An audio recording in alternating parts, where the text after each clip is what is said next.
지금까지 우리 백석대학교 신학대학원을 지켜주신 여호와 하나님께 감사와 영광을 돌립니다. 또 신입생 잘 오셨습니다. 우리 학교요, 전임이 우리 학원에 목사님만 80명이 넘어요. 80명이 넘는 가운데 예수 잘 믿는 사람이 80%,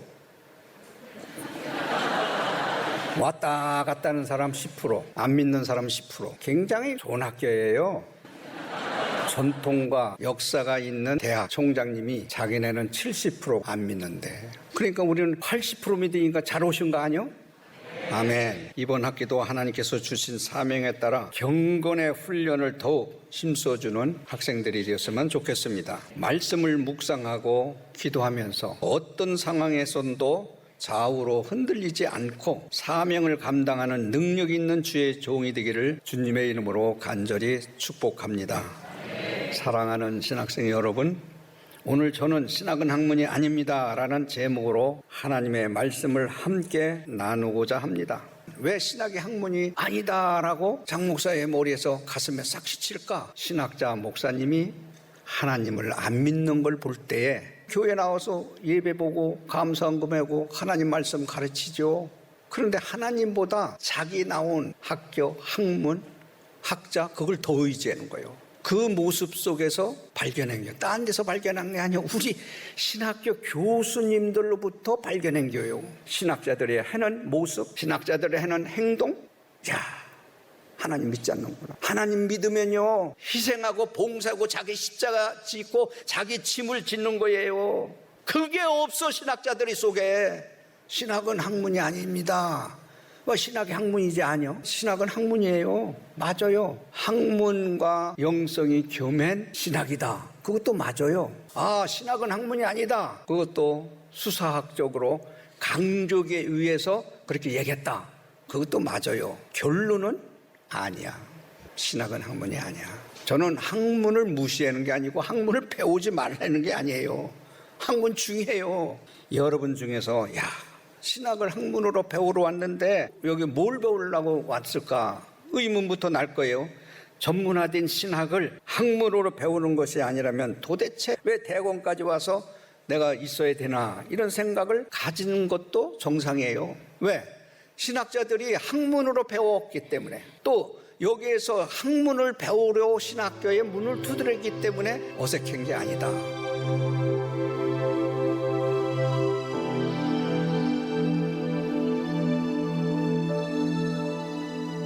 신학은 왜 학문이 아닙니까? 신학은 원래 학문이 아니었어요.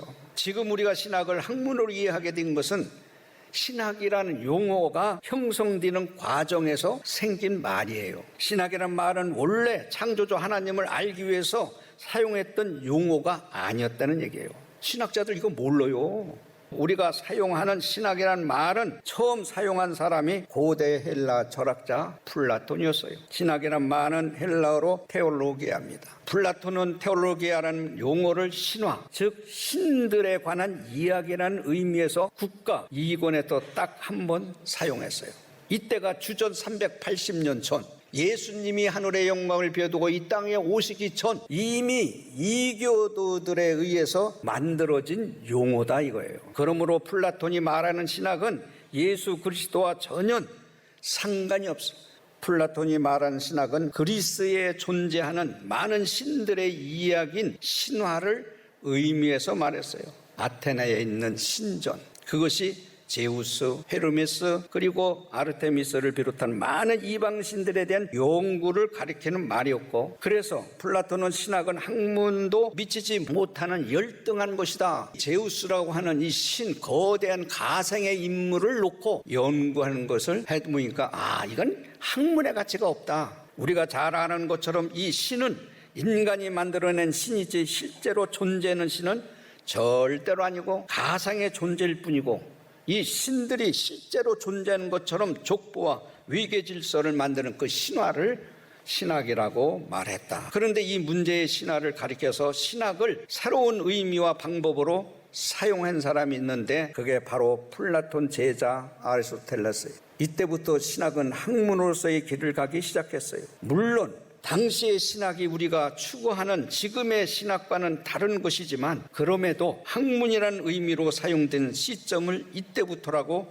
할 수 있습니다. 학문은 이 세상의 모든 원리와 원인을 탐구하는 거라고 말하면서 이론학, 실천학, 제작학으로 나눴어.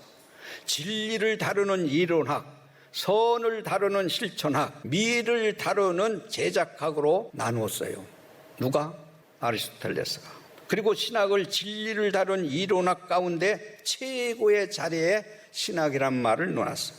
아리스토텔레스가 말하는 신학은 모든 학문 가운데 가장 으뜸이 된 제1철학이다. 이것을 다시 말하면 하나님의 존재를 연구하기 위해서 신학을 말하는 게 아니라 우주의 이 세계 속에 영원히 살아있을 거라는 존재를 가상으로 생각하는 것을 연구하는 것을 신학이라고 말했다. 이거를 안다고 하면요, 이 학문을 배설물처럼 버릴 수 있는 거예요.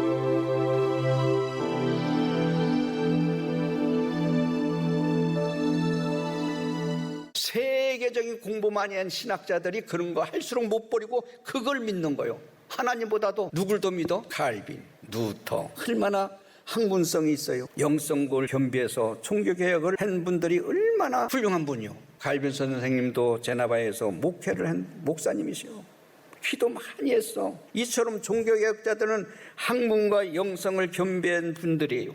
성경의 원리를 따라 교회를 개혁했어요. 훌륭한 분이에요. 종교개혁자들 뒤를 이은 요한 웨슬레 선생, 조나단 에드워즈, 또한 아브라함 카이퍼, 헤르만 바빙크, 이런 영적인 지도자, 학문과 영성을 겸비해서 교회를 살리는 신학을 실천했어요.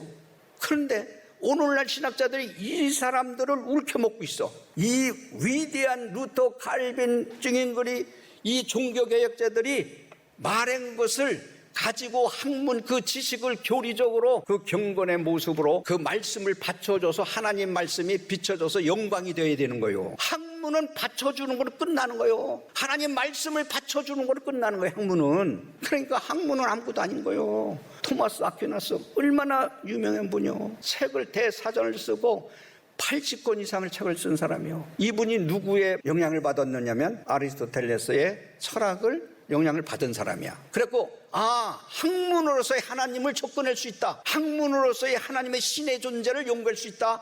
한 분이 누구냐? 토마스 아퀴나스야. 그런데 어느 날 아침에 기도하면서 하나님의 성령이 임했어요. 성령이 임했어.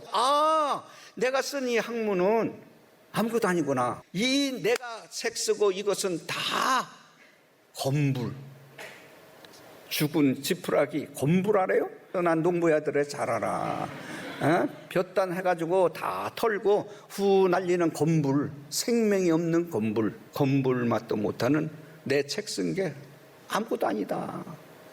하나님과의 나와의 영적인 사귐과 교제 속에서 내 속에서 하나님이 함께할 때는 학문이라는 이 존재가 아니구나. 그 제자들이 그 책을 쓰라고 해도 안 쓰고 생애를 마쳤어.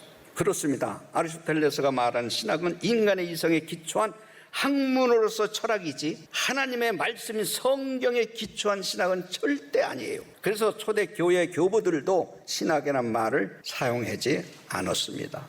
신학이 본격적으로 학문화된 것은 중세 12세기 서구의 대학들이 설립되기 시작할 때부터 된 거예요. 대학은 학문을 연구하고 가르치는 전당이다. 학문의 전당이다.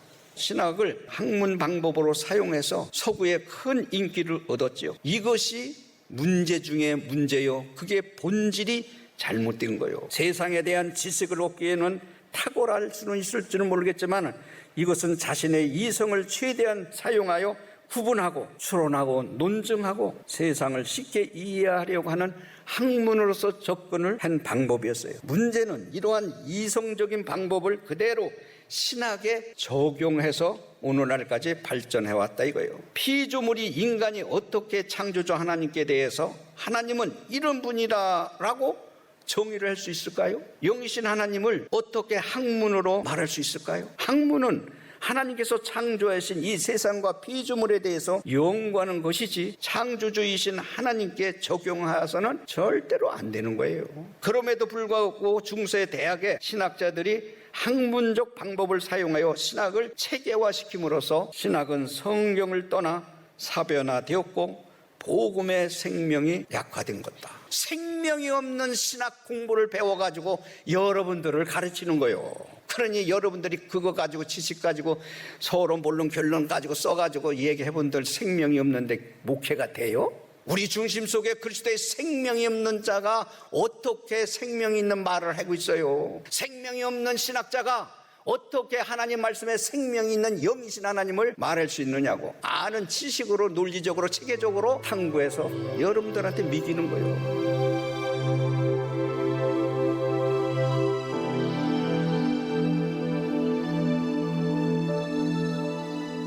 현재 한국의 신학 교육은 종교 개혁자들의 신학을 계승한다고 하면서도 성경보다 인간의 학문을 더 중요시 여기는데 문제 중에 문제인 거예요.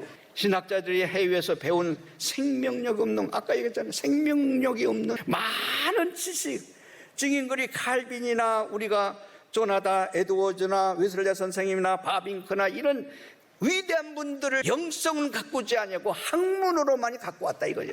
그걸만 가르치는 게 그게 문제다 이거예요. 우리나라 신학교 커리큘럼이 처음부터 지금처럼 학문적으로 논리적으로 체계적으로 과목을 넣어놓지 않았어요. 한국의 신학이 처음 설립됐을 때 1901년부터 1960년에 이르기까지 구약이라는 거, 신학이라고 하는 거, 사도개요라는 거, 예배 모범이라는 거, 요것만 해고 성경, 로마서, 갈라디아서, 에베소서 쪼개서 하나씩 하나님의 말씀을 가르쳤어. 그래서 성경을 하나님이 말씀을 해서 하나님의 말씀으로 가르쳤다고. 많은 가진 신학자들이 학문이 많이 가졌는데 성령이 임해서 무릎으로 꿇어야 가슴이 신학이 오는 거예요. 그 많은 지식이 하나님의 말씀화가 되어서 살아나는 생명수를 토해야 되는 거예요. 그것을 통했을 때에 성도들의 가슴에 회개가 있고 용서가 있고 눈물이 있고 사랑이 있는 거예요. 학문 자체를 부정하는 건 절대로 아니에요. 성경의 배경과 역사와 문화와 당시 상황을 비롯해서 성경이 이해하기 좋은 기초적인 지식이 왜 필요치 않느냐, 이거 필요한 거예요. 학문적으로 배워야 되고 알아야 되고 교리가 형성되는 과정에서 다루는 교리사도 배워야 되고 성경을 주제별로 다루는 조직신학도 배워야 돼요. 학문적인 노력 자체가 구원 주지 않는다는 것을 알아야 되는 거예요. 학문이 아무리 위대한 신학자라도 아무리 위대한 목사라도 그 사람 믿으면 구원이 없다는 걸 알아야 되는 거예요. 성경보다 학문을 더 의지하고 믿는 그 자체가 우상인데 우상인 줄 모르는 어리석은 신학자, 다는 그렇지 않지만 사실상이요, 지식이 많고 학문성이 있고 성령 충만한 사람은 대부분이 목회를 해요. 왜? 내 속에 그리스도의 말씀이 용서 넘치는데 그 말씀에 생명이 있는 걸 토해야 되거든. 왜 목회를 못하느냐면 기도의 영역이 없어서 그래. 말씀의 능력이 성도들의 가슴에 울려줘야 돼. 능치 못한 그 하나님의 능력이 주의 종을 통해서 말씀을 통해서 말씀 듣다가도 깨달음의 눈물을 흘리고 회개해야 돼. 찬양을 하면서도 하나님 앞에 감사하고 회개해야 되는 거예요. 말씀 속에 육신의 병도 영혼의 병도 깨끗함을 받을 수가 있어. 공부 많이 한 사람인데 목회를 열심히 하는 영적 지도자가 있잖아요. 절대 설계일 때 다윗이 말했다, 바울이 말했다, 예레미야가 말했다, 요한이 말했다 그렇게 말 안 해요. 하나님께서 말씀하셨다고 하지. 하나님이 말씀하셨다고 해야 능력이 나타나지. 바울 얘기 암만 불러서 다윗 모세 얘기해봐요. 능력 있나? 그 사람 믿으면 구원 있나? 이 어리석은 신학자들이요, 아니요, 그 사람 믿어서는 1500년을 들고 구약을 완성했어요. 신학은 100년. 그래서 40명이라는 사람을 통해서 영감으로 하나님의 말씀이라고 기록했다는 거예요. 이걸 믿어야 되는 거예요. 믿어야 역사가 일어나는 거예요. 예수를 믿는 사람의 흔적은요, 열매가 있어야 되는 거예요. 열매 없는 신학자, 열매 없는 목사, 목사라고 해서 신학생이라서 천국 다 간다면 얼마나 좋아? 절대 아니야. 예수 그리스도가 내 구주라고 하는 고백 속에서 하나님과의 나와의 관계에서 이루어져야 되는 거예요.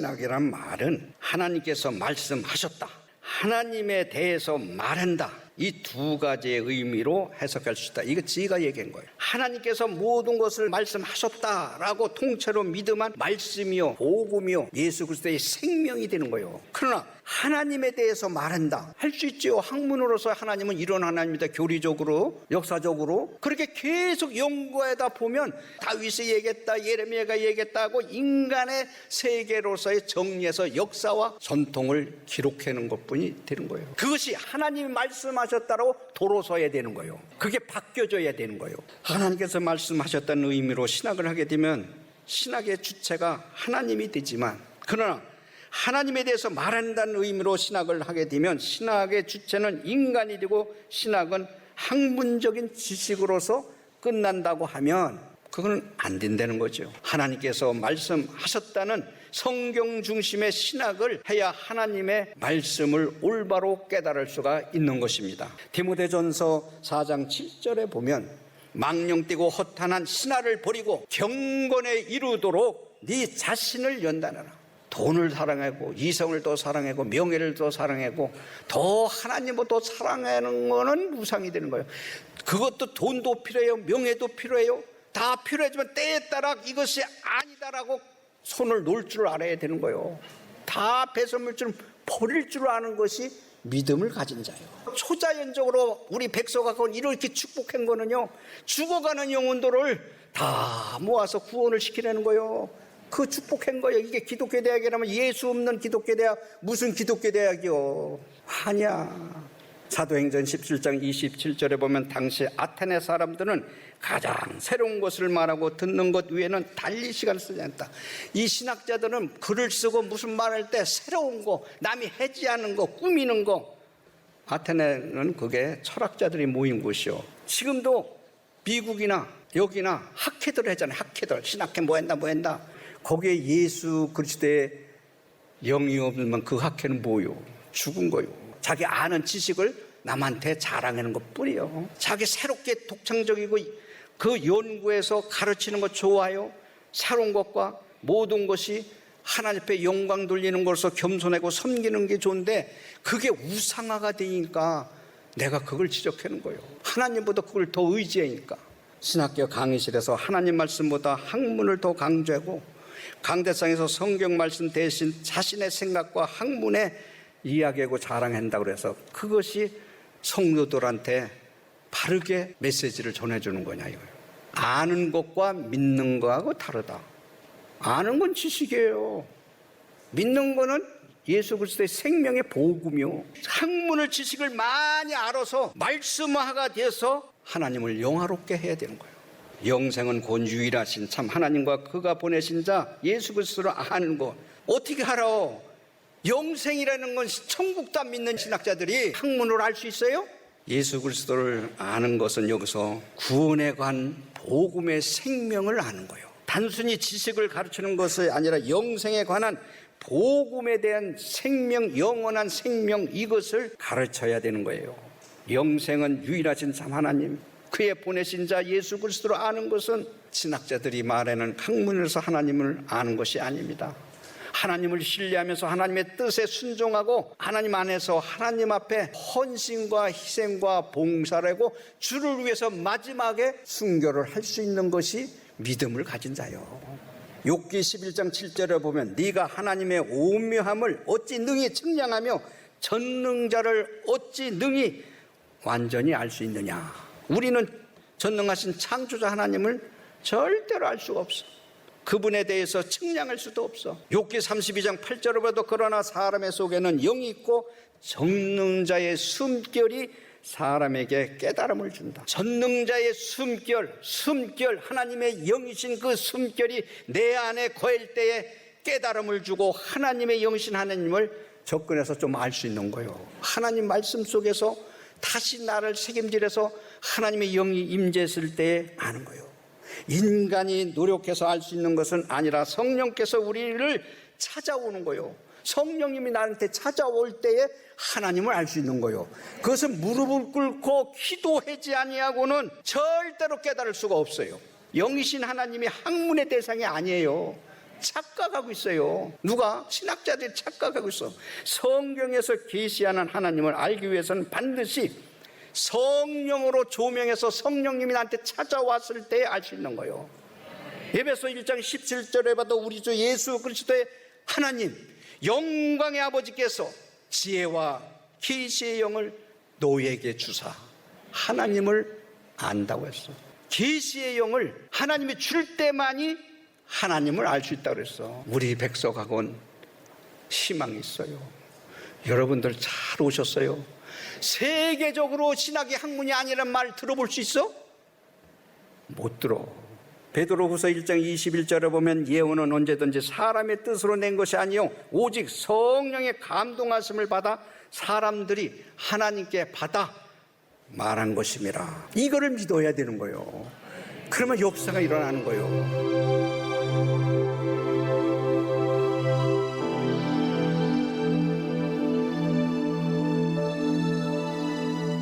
창세기 2장 7절에 보면 여호와 하나님이 땅의 흙으로 사람을 지으시고 생기를 그 코에 불어넣으시니 사람이 생명이 된지라. 인간이 흙 속에서 하나님의 형상대로 지음받은 영, 생기, 생명을 불어넣었다는 거예요. 하나님의 형상대로 지음받은 영이 살아서 움직여야 된다. 하나님께서 성령의 기운을 불어넣어서 우리가 성령의 인도하심을 받아야 된다. 그래서 요한복음 6장 63절 살리는 것은 영이니 육은 무익하니라. 내가 너희에게 이른 말이 영이요 생명이라. 무익하다는 말 사전적인 의미로 찾아보니까 이롭거나 도움이 될 만한 것이 없다. 아무것도 아니다. 육이 아무것도 아니래. 육이 왜 아무것도 아니오? 내 영혼이 떠나면 죽은 몸과 같이 행함이 없으면 죽은 신앙이다. 믿어요? 이게 신학의 학문이 아니라는 것이 포인트가 여기 담겨 있어요. 이게 아무것도 아니래. 왜? 네 영혼이 떠나면 육신은 흙으로 돌아가는 거예요. 흙으로. 아무 존재가 없는 거예요. 신학 공부를 많이 공부한 사람들이 죽고 나면 뭐가 남어? 영혼만 천국 가는 거예요. 학문은 아무것도 아니요. 좀 버릴 때 버리셔. 사랑하는 신학자들이요. 버릴 건 버려. 가질 때는 움켜쥐고 싸우다라도 논리적으로 체계적으로 교리적으로 이야기하는 거 얼마든지 좋지요. 그러나 그건 아무것도 아니다. 배선물줄 버릴 줄 알고 양보할 줄 알고 섬길 줄 알아야 되는 거예요. 살리는 것은 영이요 육은 무익하니라. 내가 너희에게 이런 말이 영이요 생명이라. 신학은 학문이 아니라는 것은 학문이 하나님의 말씀을 받쳐주는 도구가 되어야 돼요. 수단이 되어야 돼요. 이 육신 썩어질 것을 내 영혼이 떠나면 시체란 말이 시체. 응? 아무것도 아니야. 야고보서 1장 22절에 보면 너희는 말씀을 행하는 자가 되고 듣기만 하여 자신을 속이는 자가 되지 말라. 신학은 가장 잘 배우는 방법은 하나님의 말씀을 믿고 순종하고 섬기는 거예요. 신학자들 목사님을 섬기지 않고 순종하지 않고 예수님의 인격이 형성되지 아니하면 신학은 학문이 아닙니다 라고 아무리 히쳐도 예수 그리스도의 생명의 복음이 없기 때문에 안 된다는 거예요. 내가 신학자들을 막 이렇게 하는 거는 그래도 이걸 듣고 좀 깨달아서 산기도 가고 나도 여기 제일 앞에 앉아서요 철학기도 해요. 이 나이 먹고 밑에서 앉으려니까 저려. 그래도 몇 시간 해야 돼. 내 영혼이 살려면 기도해야 돼. 기도 없이 이런 유가 나타나지 않는다는 게 뭐예요? 기도, 하나님의 능력을 받아야 돼. 무릎 꿇고 기도하면서 자기 주어진 사명을 감당해서 영적인 무장을 갖추기 위해서는 하나님 앞에 완전히 자기 것을 맡기고 자기 육체적인 얽힌 것을 다 포기할 줄도 알아야 돼. 교수님들이 가르친 걸 잘 책임질해서 말씀화가 되도록 기도해서 하나님을 받쳐주는 도구가 되면 그 사람은 내 것이라고 쓰는 거예요. 그걸 믿어야 역사가 일어나는 거예요. 여호와 nissi 승리하는 주의 종들이 되기를 주님의 이름으로 축복합니다.